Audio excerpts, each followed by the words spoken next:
Merci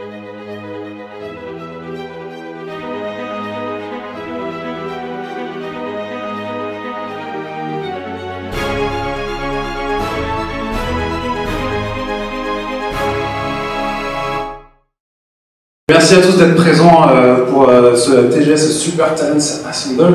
C'est donc vraiment une réunion de tous les artistes comics invités pour le TGS Comics. Et le but de cette conférence organisée, en fait, c'est vraiment de faire un question-réponse. Et le but principal, c'est pas que ce soit moi qui pose toutes les questions, mais justement, c'est que vous puissiez interagir avec les artistes que vous ne voyez pas forcément. Alors, est-ce que déjà vous lisez des comics de façon générale? N'hésitez pas à dire oui, franchement, oui, ça fait plaisir, merci. Et du coup, est-ce que vous connaissez tous les artistes qui sont venus aujourd'hui? Non. Alors peut-être qu'on va d'abord vous faire un tour de présentation. Donc je vais aller tout simplement de gauche à droite. Donc d'abord on a Marguerite Sauvage, qui est illustratrice et que vous avez pu voir notamment récemment sur les DC Comics Banchaise par exemple, mais elle a aussi illustré Face qui sort chez Valiant Comics et qui est édité en France chez Bliss Comics. Ensuite, nous avons Gil Sharp, qui est illustrateur dont le style est très influencé par le super-héros et qui, vous verrez de toute façon dans ses œuvres, et qui a aussi travaillé dans le jeu vidéo avant de faire de l'illustration là-dedans, et qui œuvre aussi, si tu m'arrêtes, si je dis des bêtises, tu œuvres aussi dans le milieu scolaire et tu fais des ateliers pour promouvoir la bande dessinée américaine. On a également ensuite Stéphanie Hans, illustratrice aussi qui fait de très nombreuses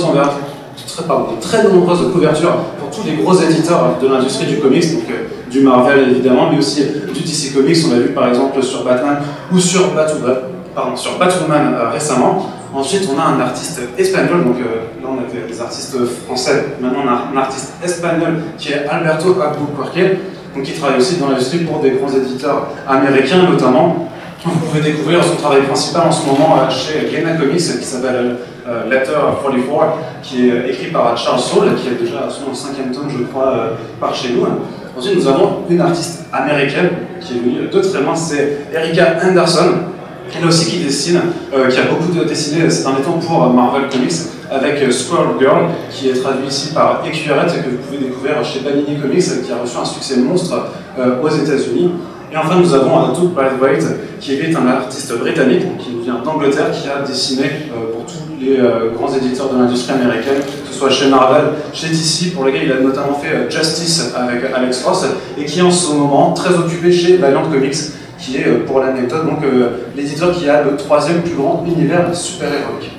Donc ça, c'est les présentations qui sont faites. Je vous demande quand même un petit peu d'applaudissements, parce qu'il y en a qui ont fait beaucoup de chemin. En premier temps, ce que j'aimerais savoir, c'est déjà, vu que le but c'est que vous puissiez poser des questions, c'est est-ce qu'il y en a qui ont déjà des questions et qui voudraient d'emblée se lancer et les poser tout de suite. Soyez vraiment pas timides, il n'y a pas de questions qui ne va pas être. Et du coup, comme vous n'avez pas de questions, on va commencer simplement. Alors, forcément, on est avec des artistes de comics, et le comics c'est ce qui nous réunit tous, mais c'est vrai que de façon plus générale, les super-héros de la pop culture, il y a d'autres médias qui permettent d'en parler de façon libre, et c'est notamment le cinéma. Et moi, il y a une question que j'ai envie de vous poser à tous, c'est qu'on a remarqué cette dernière année que les plus gros succès au cinéma dans le film de super-héros, c'est Wonder Woman et Black Panther. Alors, donc, il y a Wonder Woman qui a fait jusqu'à 850 millions de dollars de box-office total, et en ce moment, Black Panther, qui est sorti le mois dernier, enfin il y a même 2 mois maintenant, est en train de dépasser tous les records qu'on n'a jamais vus pour un film solo de super-héros. Là, c'est actuellement à presque 1,3 milliard de dollars ramassés. Alors pourquoi ça m'interpelle, pourquoi ça nous interpelle, je pense tous, c'est parce que pendant des années, il n'y a aucun studio qui a osé faire de films de super-héroïnes ou qu'il y ait des super-héros de couleur, super-héros noirs.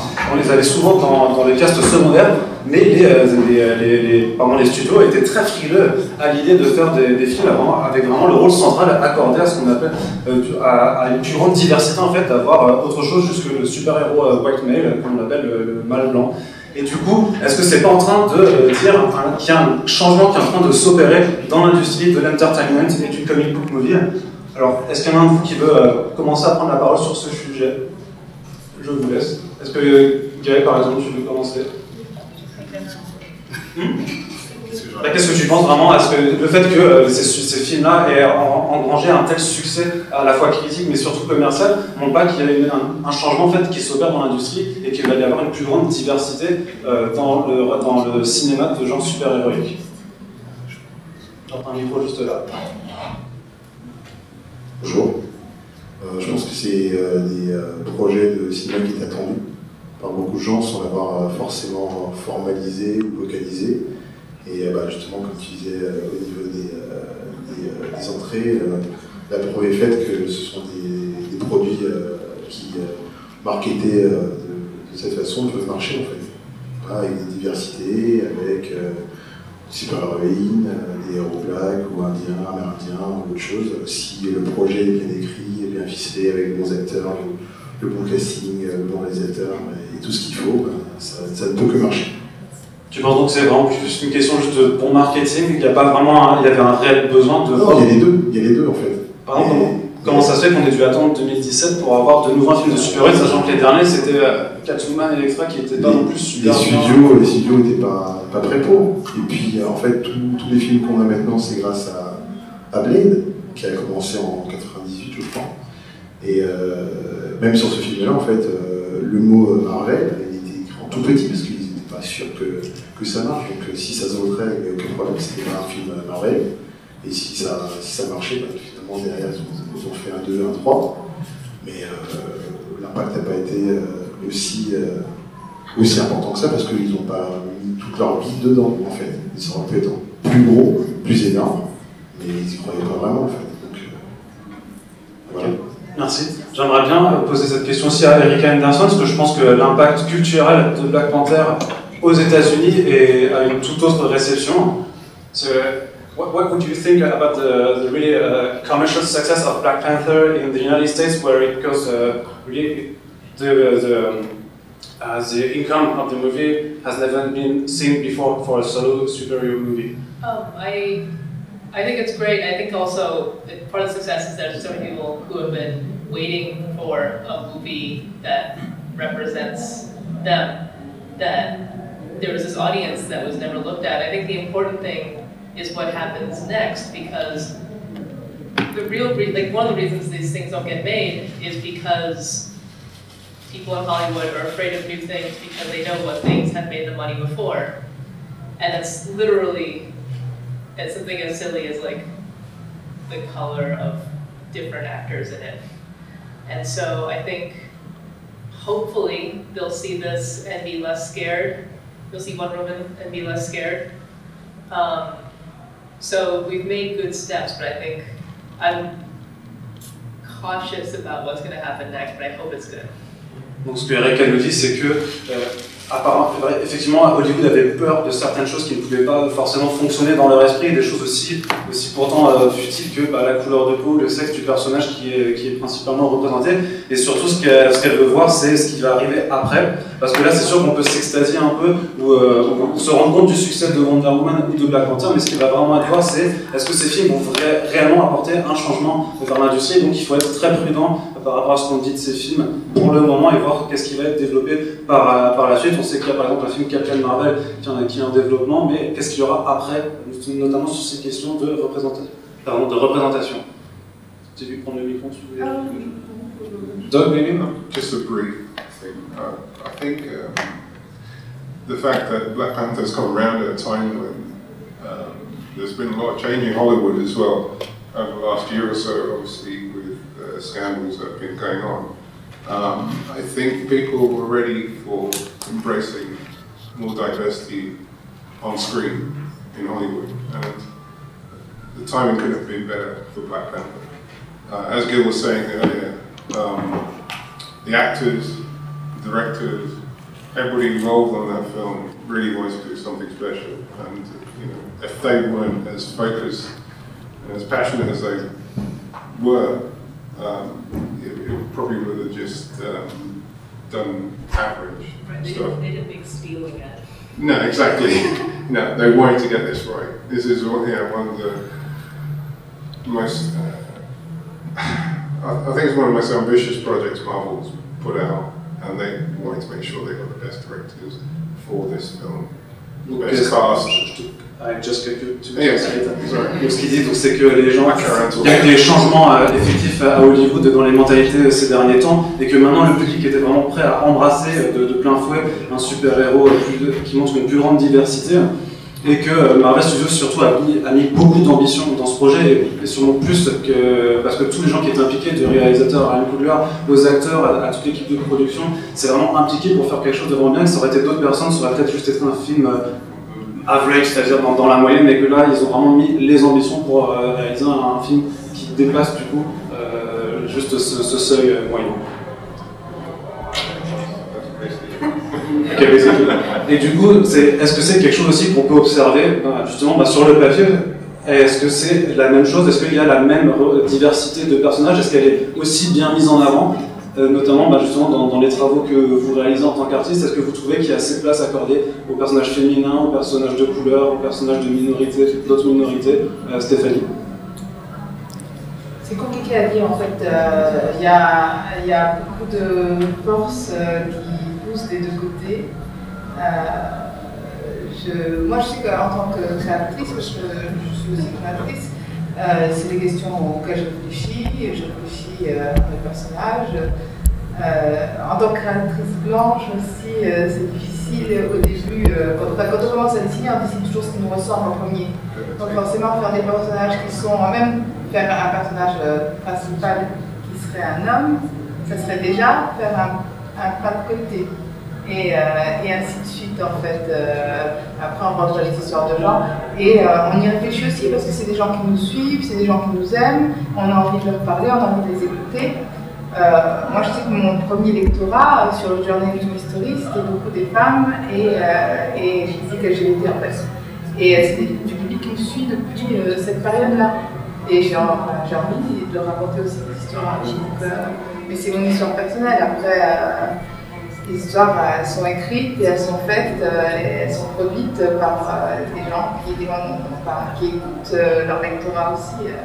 Mais effectivement, il y a un mouvement en ce moment aux États-Unis qui est assez fort et qui lutte contre ça de façon très, très locale.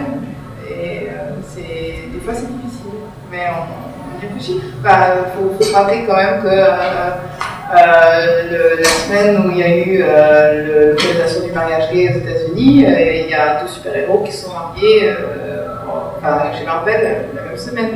C'est des choses qui sont prises en compte et qui sont évoluées doucement. Marguerite, est-ce que je peux poser la question, vu que tu as aussi travaillé sur des séries, notamment comme Face, qui a un personnage féminin. Alors Face, c'est encore particulier, parce qu'il y a aussi une question de représentation de la femme, puisque Face ne répond pas au code hypersexualisé des femmes dans les comics. Et c'est aussi un effort qui est fait en avant, et il y a très peu de personnages qui correspondent non plus à cette représentation de la femme dans la bande dessinée américaine. En fait, il y en a, c'est juste que c'est la première qui a sa série dédiée. Moi, ça fait pas longtemps que je suis dans le comics et c'est vrai qu'au moment où je suis arrivée, j'ai été fascinée par J'ai trouvé que c'était un milieu extrêmement réactif, qui essayait vraiment de faire bouger les choses pour tout ce qui est représentation, représentativité, effectivement, LGBT, c'était ethnique, beaucoup d'efforts sur les costumes aussi pour arrêter effectivement l'hypersexualisation. C'est vrai que moi je viens quand même du milieu de la pub et j'ai beaucoup bossé pour la cosmétique et arriver à passer un personnage de couleur ou même une brune, c'était très compliqué. Donc c'est vrai que du coup ça m'a vraiment rafraîchi. Moi je trouve qu'il y a vraiment des efforts qui sont faits. Après j'ai peut-être un regard extrêmement innocent parce que je suis pas sujette à des trolls, je suis pas. Pour l'instant, j'ai peut-être été épargnée, j'ai peut-être un regard encore très naïf, mais je trouve qu'il y a vraiment des efforts qui sont faits, que les films en fait ne sont qu'un prolongement de cet effort-là. Pour l'instant, le comics est en avance sur les films, enfin, quelque part. Et je trouve que souvent, au final, le public est peut-être même des fois plus en avance que les éditeurs aussi. C'est que Black Panther, c'était un public qui n'était pas pris en compte, qui existait depuis longtemps et qui était là. Et, enfin, il y avait une et enfin, il se passe quelque chose. Alberto, toi qui a bossé, qui bosse pour Marvel, mais qui a aussi bossé pour Unipress, un éditeur indépendant, est-ce que tu trouves qu'il y a plus de libertés qui sont faites par rapport à ces questions-là chez un éditeur indépendant plutôt que chez Marvel, par exemple, où il y aurait plus de direction? Bon, moi personnellement, j'ai jamais trouvé un problème à faire des personnages de différents sexes, races, n'importe quoi. En fait, chez Dark Horse, j'ai fait une mini-série avec un personnage féminin noir, et c'est la protagoniste. Ça marchait bien, c'est sympa. Jamais trouvé un problème. Pour les films, personnellement, moi je m'en fous. C'est bien que ça marche bien, super, mais je veux que tout le monde qui dépense de l'argent là, après, bon, achète du comics. Si ça n'arrive pas, je m'en fous des films. J'ai fait du comics. Voilà. Je veux applaudir ces gens qui font des comics pour faire des comics. Ok, Ça va? Ouais, ça va, non, ça va très bien. Il y a toujours personne qui ose prendre si. Voilà, vous faites la question. Tu peux la poser, il faut juste lever la main un petit peu. Quels comics vous ont inspiré à venir jusque là où vous êtes aujourd'hui? Okay. Qui veut commencer alors là, parce que je pense que tout le monde aura des réponses différentes. Guy, ouais. J'ai commencé à lire le comics avec Spider-Man, donc c'est Spider-Man qui m'a donné envie de dessiner en fait. Alors, moi, c'est pas un comics qui m'a inspiré, c'est des artistes. Si je dois en citer qu'un, dans la BD, je dirais que ce serait Mobius. Moi, je crois que la première BD que j'ai lue, ça devait être La quête de l'oiseau du temps. Et le premier comics, je crois que c'était J'ai tué pour elle. De Frank Miller, Sin City. Et en parallèle, Léo Jeune. De bonnes BD pour commencer les comics. J'ai eu des bons conseillers. Alberto, oui. Bon, c'est pas mon premier comic, c'est pas, mais je me rappelle de X-Men, Conan surtout. Ouais, ça c'est une influence. I think for me it's definitely more about particular artists. So when I was little, I would read Archie, it was Dan DeCarlo, and I loved like Bruce Timm and the Batman show. But also, but it like changes drastically from what I'm working on. Even just page to page, I'll like go to look at something. I'll go to look at like a really cute thing, but then later on, like that same day, I'll pull out like some Buscema Wolverine. Like I need to look at this right now. So it just all depends on how I'm feeling. But there's so many good artists. Like it's a hard question. C'est pas juste une question de comics ou de personnages, mais vraiment aussi d'artistes. Elle a été influencée pendant sa jeunesse par Archie Comics, pour aussi la série Batman, The Animated Series de Posting. Puis après, c'était en regardant des pages, juste en voyant des personnages et enchaîner et regarder qu'est-ce qui te plaît le plus vraiment en termes de dessin, plutôt que juste des personnages ou une BD en particulier. Doug? Growing up, every comic book interested me. I just love storytelling. But what was the first that really made you inspired me? go into that? I think Tintin and Asterix. That's what I was read when I was 4 or 5. They used to read this to me at school.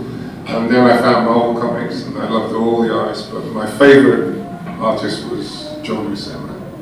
Donc son artiste favori c'était John Buscema, mais voilà, vous pouvez, maintenant vous apprenez qu'en lisant Tintin et Astérix, on peut se retrouver à dessiner la Justice League et faire du super-héros.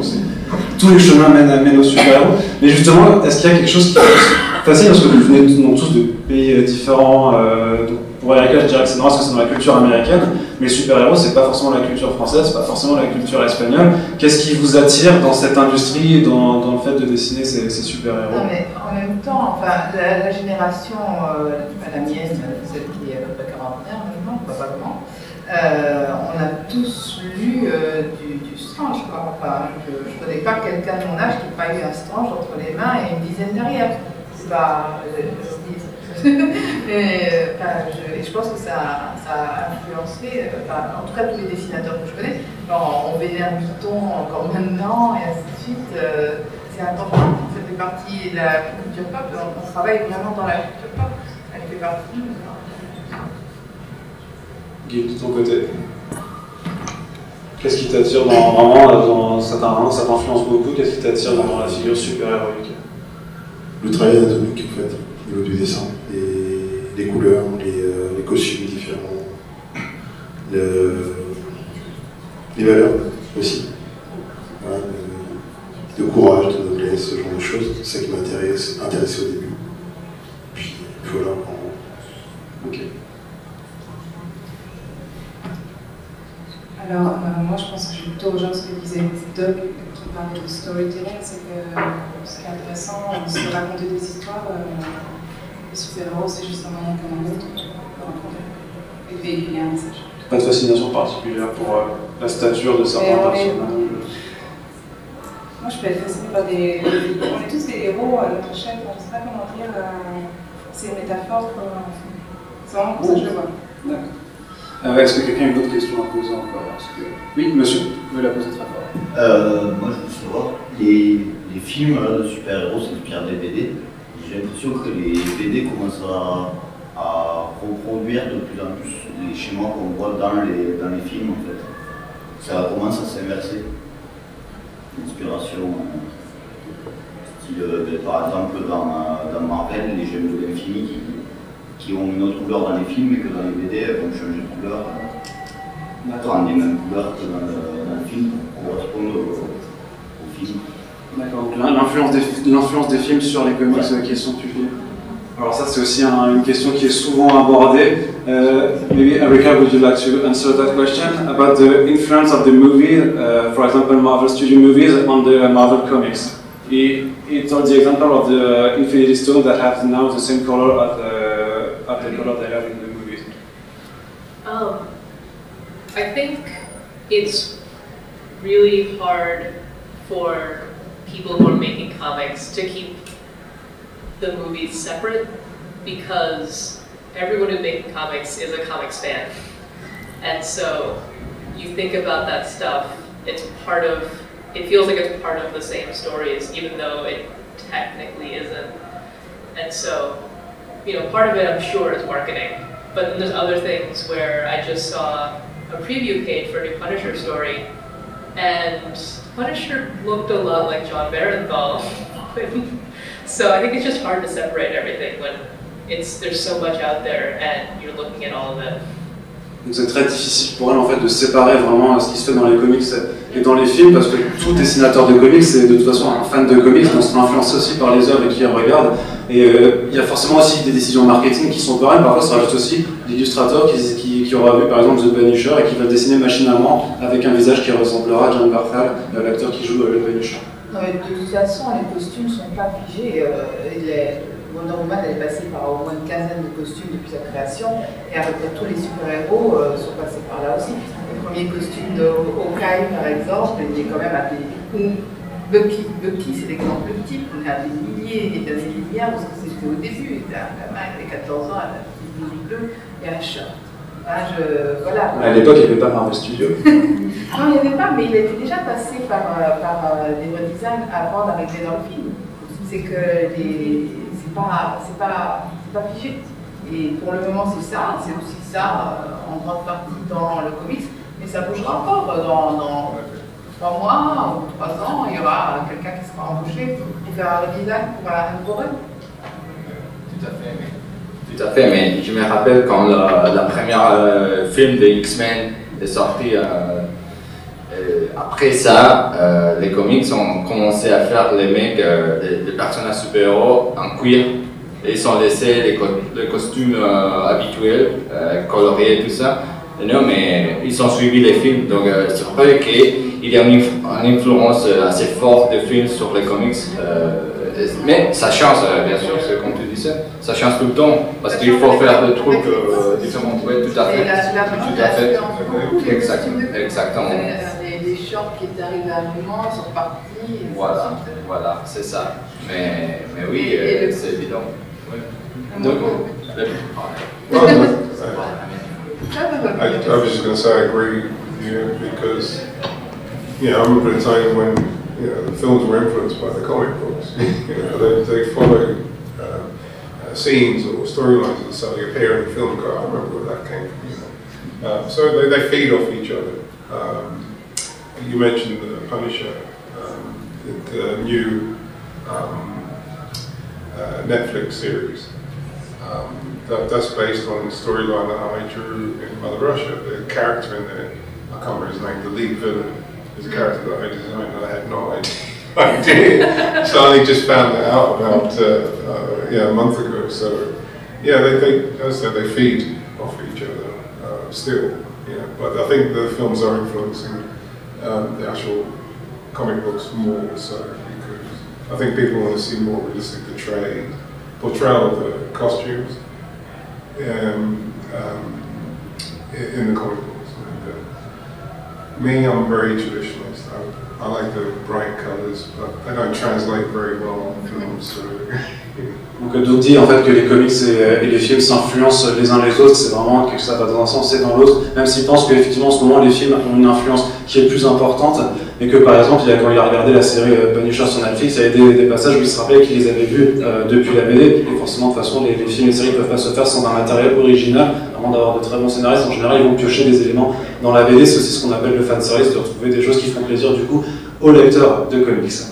Et du coup, toujours un peu dans cette dualité film-comics, parce qu'il y a un peu une sorte de légende qui dirait que justement, avec tous ces comic book movies qui rapportent des millions et des millions de dollars et qui font venir des millions de personnes dans les salles de cinéma, combien ressortent après et vont dans une librairie, dans un comic shop pour acheter une bande dessinée?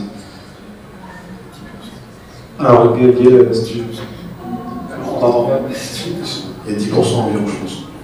Pas plus. Alors, on ne pourra pas penser que. Les gens qui vont voir les films au cinéma, ils passent un bon moment pendant le film.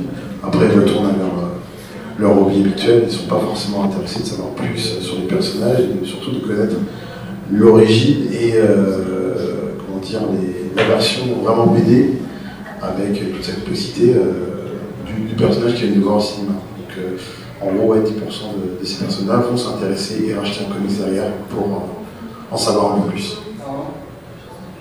Oui, moi je suis l'exemple type des personnes qui étaient vraiment très consommateurs de films Marvel et qui ne cherchaient pas spécialement. Et en fait, en étant accompagné d'une personne que j'ai rencontrée, partage ma vie maintenant, qui m'a fait découvrir extrêmement fan de X-Men, qui a été extrêmement déçu par les films initiaux, qui justement voulait me faire découvrir pourquoi il était déçu.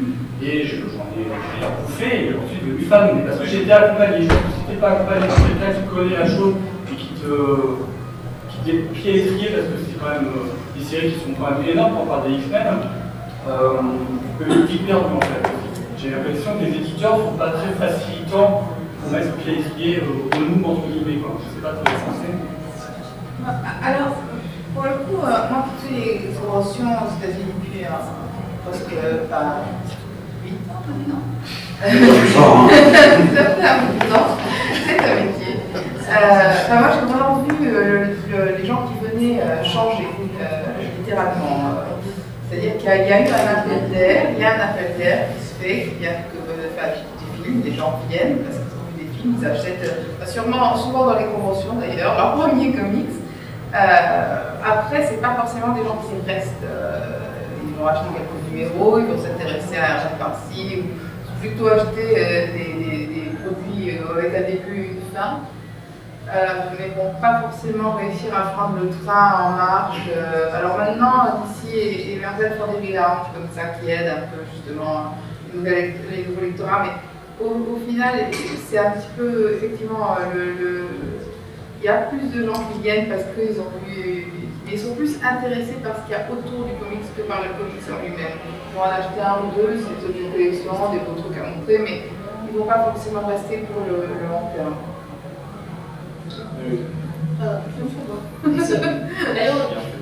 Just from talking to my friend who owns a comic shop, apparently when the movies come out, there's only a little extra interest in the books, but it's apparently only true for the superhero ones. So for when they came out, movies came out, they sold a ton of Scott Pilgrim, and they sold a ton of Bluest Enormous Color. Like, for some reason, the indie books sell really well with their movies, but I don't know why.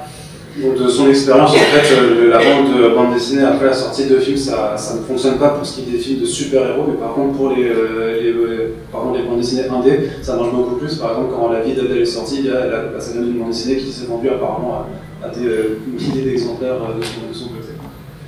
C'est plus facile d'acheter un seul numéro que d'acheter toute une série. Du coup, ça permet peut-être un peu de venir au problème suivant qui est celui un peu justement de la continuité. Et ce qui est dans la question, c'est que les éditeurs font pas d'efforts. Du coup, tu mentionnais les relaunchs. Donc ça consiste juste à revenir au numéro 1 pour dire que c'est un nouveau point d'entrée pour un nouveau lectorat, parce qu'effectivement le lectorat n'est pas super fidèle dans les comics et se renouvelle, et les éditeurs ont besoin d'appeler les nouveaux, avec un numéro 1 pour dire que c'est le début, c'est l'entrée. Mais à force d'en faire, est-ce qu'on s'y retrouve pas du coup avec 3 numéros 1 par an? Est-ce que c'est pas justement l'effet inverse et au contraire les nouveaux vont pas bien s'ils se sentiront perdus? Alors j'ai envie de poser la question à Erika, puisque sur le marché américain, le marché des singles est très très important.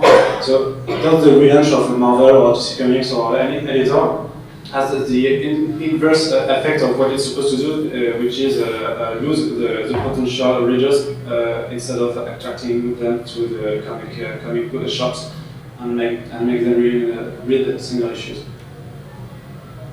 I don't think the movies change the readership that much. I think that depends on the book and whether they like the book. I mean, I think there is some uptick. I think Black Panther was actually one where they saw a lot of people suddenly coming in and buying the Ta-Nehisi Coates and Brian Stelfreeze one. And so there are some people who are interested. I think just in general isn't a ton. I don't think it happens in the reverse. I don't think people stop reading because now there's a movie. Okay, so I think I just misexpressed myself. Oh. Donc vous avez dit que oui, effectivement, par contre, pour la sortie de Black Panther, après, ça a aussi marché, puisqu'il y a beaucoup de gens qui sont venus dans les comic shops à acheter les numéros sortis actuellement par Ta-Nehisi Coates et Brian Stelfreeze, qui sont d'ailleurs très bien, je vous les conseille. Mais du coup, je vais reposer la question parce que j'ai du mal à m'exprimer. Erika? Okay. So my question was more that the editors want to attract new readers and they're doing relaunches because the new readers are afraid of seeing like a Black Panther issue 28, so they're doing number 1. Yeah, that's exactly why they do it. And I think that does hurt current readership. And then it also hurts new readers because they see 5 number 1s and which one is it? So if you look at an old bin, you don't know which number 1, 2, or 3 belongs to whichever one, because I don't think they even label them a certain way anymore. You know, it's not like they're all labeled Marvel Now or Marvel Legacy or whatever. So yeah, it's a way to get, I think, short-sighted sales, but it doesn't help overall.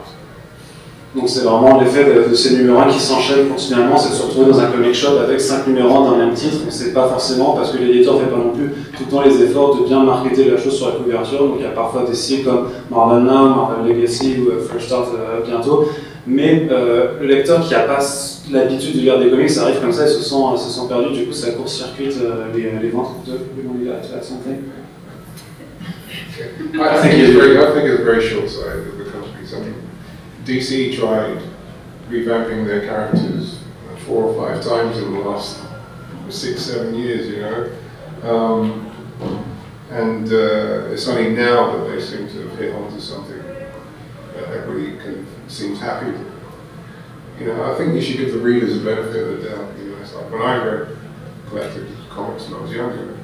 You know, Marvel had been out for 15 years, whatever. There was titles out there where, you know, Action Comics was on number issue 300 or something. But if I like the character, I'd go back and, you know, try and pick up the story, and try and understand more about that character. And that was part of the fun of reading and getting involved with those characters, you know, Marvel or DC. And I think we're kind of moving too far away from that now. It's like trying to get that number 1, jump on that number 1, and then by issue 6, the series is finished, and, you know, the issue's finished. But you know, I'm just old and cynical, so you know. Il dit que c'est un vieux cynique avec la réflexion qu'il vient de faire. Donc vraiment qu'à l'époque, quand il lisait des comics étant plus jeune, en fait, c'est aussi les comics c'était beaucoup, vendait beaucoup plus, genre jusqu'à 300 000 exemplaires, qui sont très très rares à atteindre maintenant, et que une partie du jeu aussi du lecteur de comics, c'est d'aller s'intéresser à un personnage, de se mettre dans un bain en cours et puis d'aller regarder ce qui s'était fait avant, justement, et d'aller découvrir le personnage naturellement comme ça. Alors que maintenant, le but c'est juste pour l'éditeur d'avoir son numéro 1 et de dire viens au numéro 1, tu es le numéro 6, de toute façon plus personne n'est là, donc l'éditeur annule la série. Mais comme dit, il est peut-être un peu cynique là-dessus, parce qu'il y a quand même des séries qui vont plus que 6 numéros. And Valiant is doing a series that go farther than just 6 issues, for example. Yeah, just if you like the story and you like the character, you engage with the character, you'll keep reading it.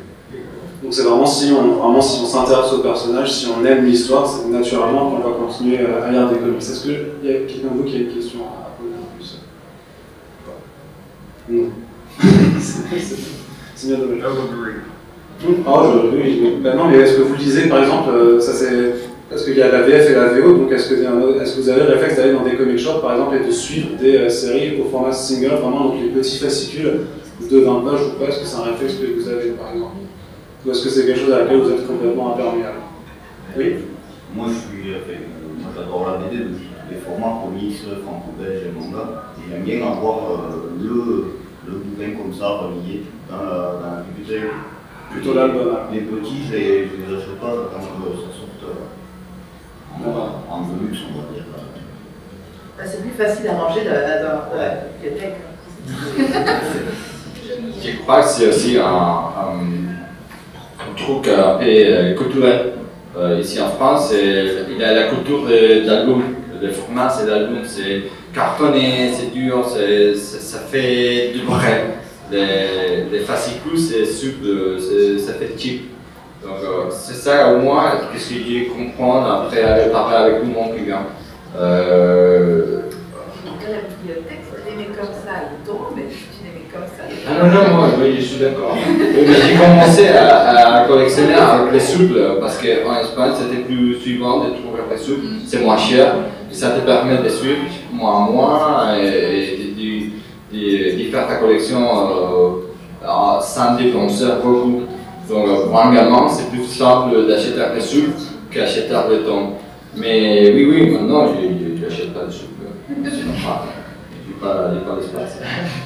Mais c'est ça, je crois, j'imagine, c'est un peu culturel. Donc, aux États-Unis, c'est vrai que les fascicules, chaque mois, c'est très très important, mais les trades, les temps, ça devient de plus en plus important, et il y a des fois que les éditeurs pensent à récupérer l'argent avec les trades en lieu d'avec les sous. Donc, c'est un peu, c'est en train de changer. C'est pas évident, mais ça change. Ok, merci. Et du coup, j'avais une question à poser à vous tous, vraiment en tant qu'artiste. Est-ce qu'il y a dans le milieu du comics américain notamment une meilleure reconnaissance des artistes et de leur travail par rapport au milieu de la bande dessinée plus traditionnelle, du coup franco-belge pour les artistes français ou de la BD espagnole? Du coup, là, c'est plus pour vous, du coup, vu que vous êtes exporté aux États-Unis. Moi, personnellement, j'ai vu l'édition française. J'ai vraiment fait les deux. En fait, ce qui m'intéresse, ce qui m'émerveille, je dirais, c'est que chaque année, on propose des choses qui sont plus importantes que ce que j'avais fait l'année d'avant et que j'aurais jamais pensé faire. La première fois qu'on m'a proposé du Star Wars, je suis restée complètement et en fait, chaque année, j'ai des surprises qui me font le même effet. C'est jamais au même niveau, ça. Et ça, je sais qu'en France, j'avais l'impression, à chaque fois que je présentais quelque chose, de devoir tout reprendre à zéro, y compris les rapports avec les éditeurs, comme si j'avais rien fait, qu'on me faisait l'honneur de mes idées. Alors que là, j'ai l'impression de construire une carrière et c'est quelque chose d'important pour moi. Alors, paradoxalement, aux États-Unis, les dessinateurs sont moins importants que les scénaristes. Ce qui est complètement l'inverse en France, et pourtant le statut des dessinateurs est vraiment misérable en ce moment. Et voilà, c'était mes succès, comment dire. Okay. C'est une question difficile.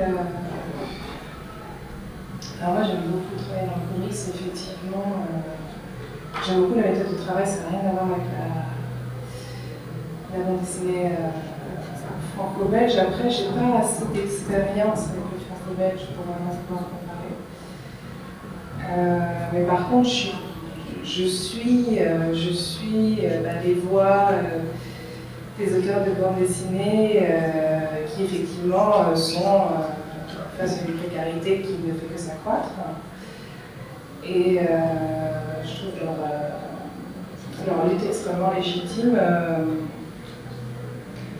Et je comprends pas qu'en France, on a des talents énormes en bande dessinée et une production de très bonne qualité. Je trouve qu'il y a une grosse production, peut-être trop, mais il y a quand même des albums extraordinaires. Enfin, je sais pas, là, moi, on m'a donné Shangri-La, par exemple, je trouve ça génial. La dernière BD de Twitter, oui, ou le Lucky Luke de Mathieu Bonhomme, je trouve ça super. Enfin, je me dis, comment ça se fait que les auteurs soient... J'ai l'impression qu'ils sont pas assez, clairement.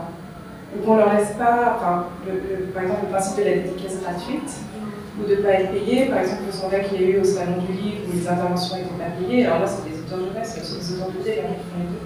Je me suis dit, c'est pas possible. Donc, le jour où on ne reconnaisse toujours pas les gens qui travaillent pour le divertissement, en fait. Voilà. Mais ça, il y a des gens qui doivent... Erika, this was the question about the recognition of the acknowledgement of the artist in the comic book industry. I was just thinking about the way it was different in the US and Europe with artists. I think with the US, for so long, they've only been looking for one thing, and it's only just starting to really change in the mainstream books that I think the way people think of and talk about comics is very still in the way that it isn't in Europe, because the styles have been different for so long, and different styles are accepted for different types of work. Whereas in the US, I think it's only just starting to change. Donc il y a une différence majeure entre les États-Unis et le format, enfin la bande dessinée européenne, c'est que en Europe, en tout cas, les styles plus différents sont généralement acceptés. Alors que ça, c'est quelque chose qui arrive seulement, qui est en train de changer dans le domaine du comic book américain, parce qu'avant, il fallait vraiment se plier à une certaine école de style, et que si tu en sortais du lot, ben, du coup, t'as pas autant de reconnaissance de ce qui se faisait, que maintenant c'est en train de changer. Et par exemple, c'est vrai que Square Girl a un style très différent de ce qu'on a l'habitude de voir dans le super-héros, dans le mainstream. Il n'y a pas de gros muscles, de personnages féminins filiformes, et qu'avant ça n'aurait pas forcément été possible de pouvoir dessiner comme ça et de se faire un nom. Doug, what do you think about the situation of artists in the comic book industry as far as you're concerned? Maybe between the big two or Violent, maybe also there's a difference between how they're treated? It's a very difficult question. Il n'y a que des questions difficiles. I think there have been phases where, well, for the majority of the time, comics when its heyday, the artist was the main draw for a lot of readers. They pick up a specific comic because, all right, Stan Lee was right, but they were more interested in the artists and the collaboration with Stan Lee, and that was the case for quite a number of years. I think probably in the mid-90s it started changing, where the writers became more prevalent. So I had this question last night.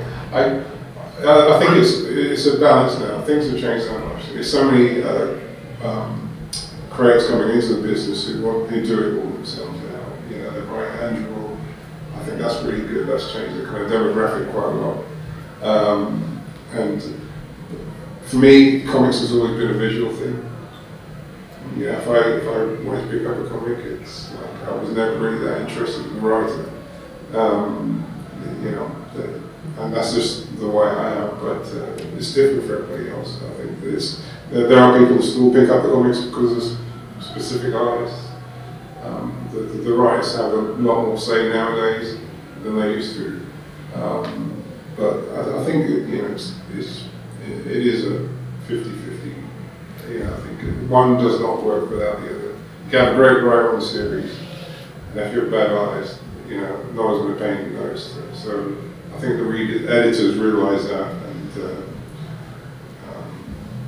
I think that's the way it is, the way I see it anyway. Alors, je vais juste traduire avant. Ok. Donc, ce qu'il disait, c'est que pendant beaucoup de temps, en fait, les lecteurs de comics étaient surtout intéressés en fait, par le scénariste et accordaient que peu d'attention à l'artiste, et que ça a changé grosso modo pour lui dans le milieu des années 90, et que maintenant, Pour d'autres, par contre, le comics a toujours été vraiment un art visuel, quelque chose de très visuel, et que lui, c'était l'inverse, lui s'intéressait beaucoup plus à l'artiste qui dessinait le comics qu'il faisait plutôt qu'au scénariste. C'est que maintenant, il y a, de toute façon, c'est une sorte d'équilibre qui est naturel en fait, et qui est là depuis le départ, mais qui n'était pas forcément reconnu avant, et que là, à la fois le public, mais aussi les éditeurs commencent à se rendre compte qu'en fait, un comics, c'est 50-50, il y a un scénario, il y a quelqu'un pour faire l'histoire, et d'autres personnes pour la mettre en scène, et que ça ne peut pas marcher autrement. Je suis d'accord avec Doug qu'une comic, une BD, ça s'est fait au moins avec 2 personnes, au moins. Mais c'est vrai qu'en ce moment-là, les scénaristes ont le pouvoir. C'est n'importe quoi, mais c'est eux qui dirigent. En fait, tout le monde connaît Walking Dead. On voit les crédits du film, de série. C'est qui là? C'est Kirkman.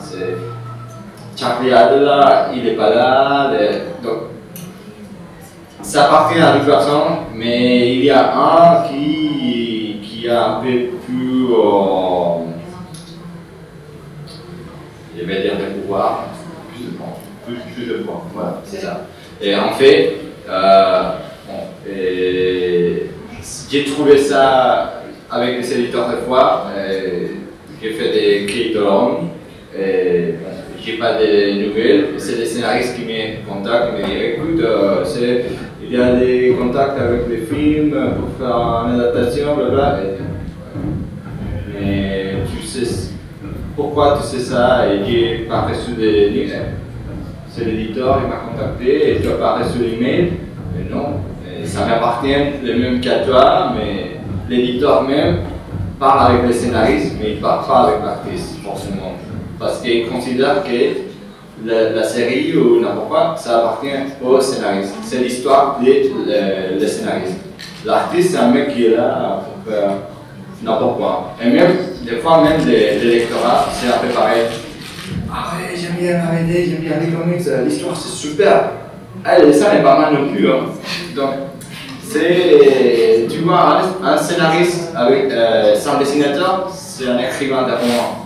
Tu vois, donc ça c'est bien, mais c'est pas un comics, c'est pas une BD. La BD, ça s'est fait avec une équipe, en moi, que c'est toi-même qui fais tout. Et encore, je te dirais que le script d'un scénariste, c'est moins entraînant à lire qu'un roman aussi, c'est pas facile à aborder non plus. Voilà, quand il y a juste pas les c'est marrant parce que dans les films, l'artiste, on serait le directeur. Les scénaristes, c'est les mecs qui font le script.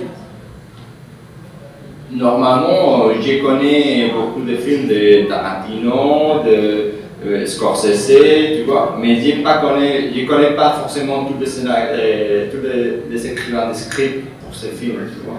Bon, Tarantino fait lui-même, quand même. Donc c'est un peu marrant comment dans différents médias, la considération de l'artiste est différente.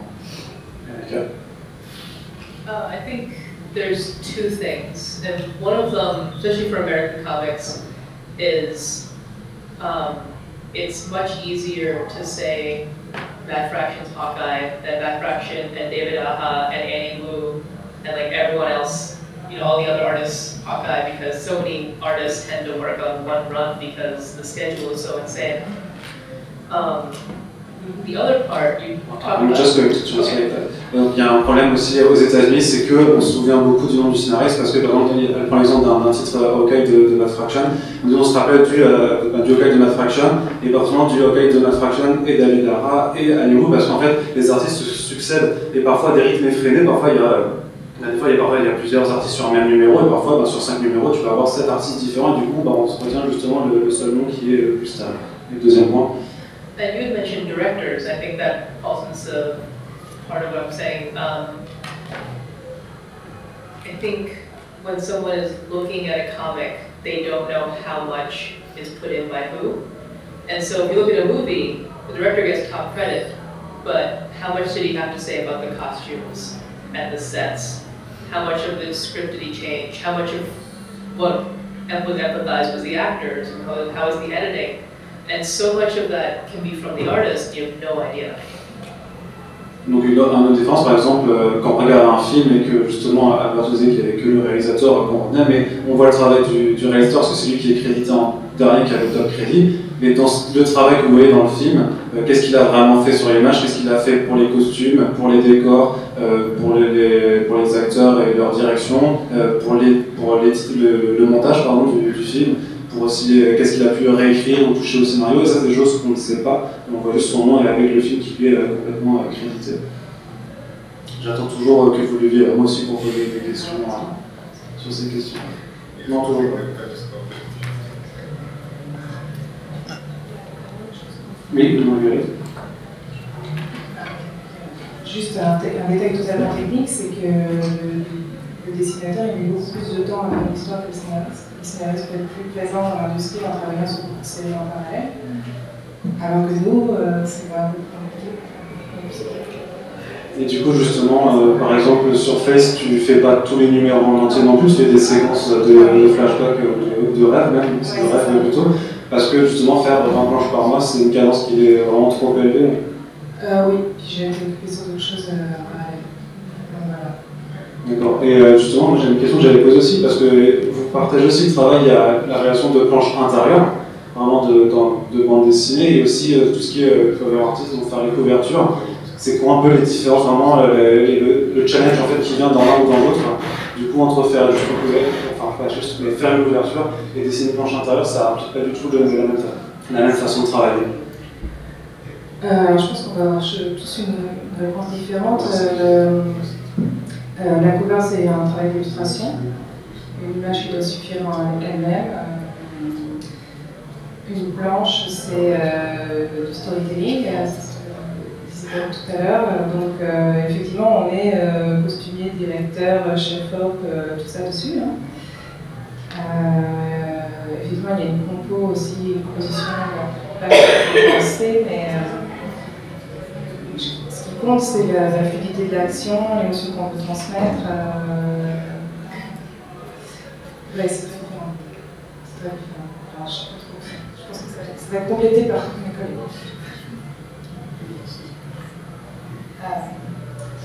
Moi j'ai commencé par la BD il y a longtemps, et ensuite j'ai été photographe pendant encore longtemps, et je suis revenue à la bande dessinée. J'ai tendance à dire, quand je parle de la bande dessinée, que c'est comme une danse en fait, où on doit faire confiance à son partenaire. C'est pour ça qu'il faut travailler avec des gens avec qui on s'entend bien artistiquement.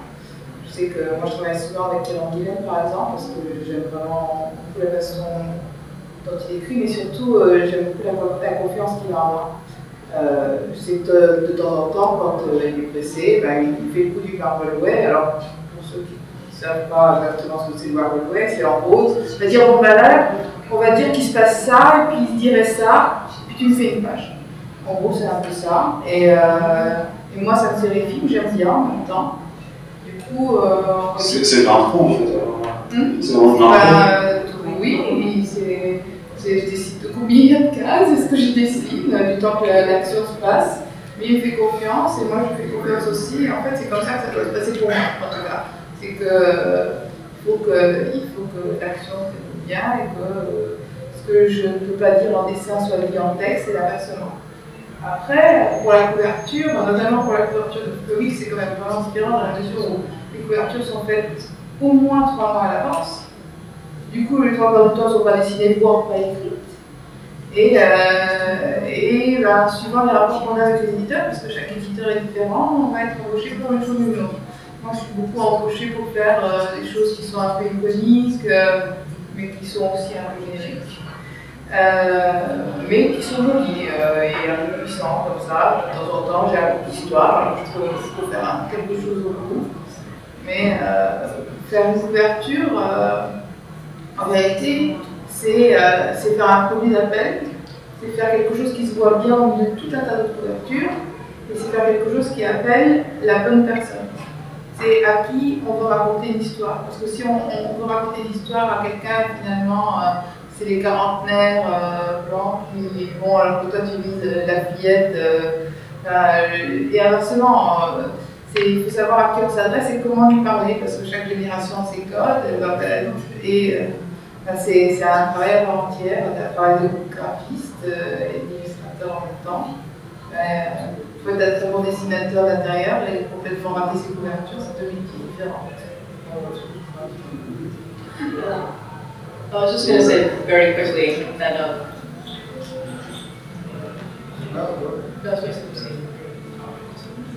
No, we're the big difference for me is that when you're doing a cover versus interiors, with interiors, you have 20 pages full of panels to express a thought. And a cover, you have to do it in one image. And there's like the big difference. You have to like consolidate everything into one drawing. That's also going to make people want to open the book. So it's an interesting drawing too. So, yeah. La différence majeure entre dessiner de l'intérieur et une couverture, c'est que pour les planches intérieures, on a 20 pages et donc tout un tas de nombre de cases pour exprimer une idée, alors que pour exprimer cette idée aussi, avec la couverture, c'est une seule image. Donc c'est pas du tout la même façon d'aborder la chose pour aussi appeler le lecteur à aller acheter avec le bouquin avec une seule image, alors que forcément si tu as plus d'espace, c'est peut-être plus facile.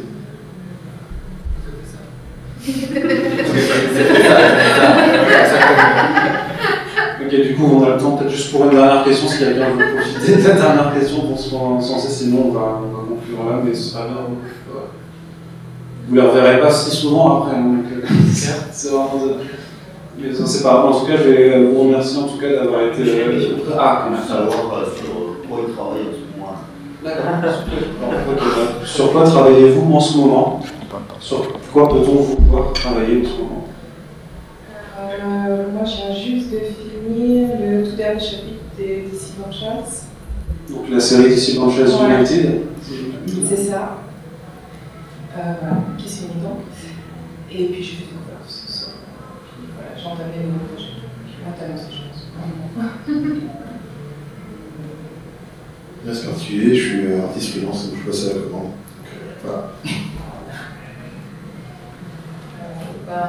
Moi, je fais tout un tas de couvertures. Et là, la semaine prochaine, normalement, je vais streamer la prochaine couverture de Miss Marvel Kamala Khan sur Facebook. La ratez pas, parce que c'est la seule qui sera faite en live avant d'être publiée, totalement. Et sinon, on est en train de monter une série chez Image avec pour bientôt.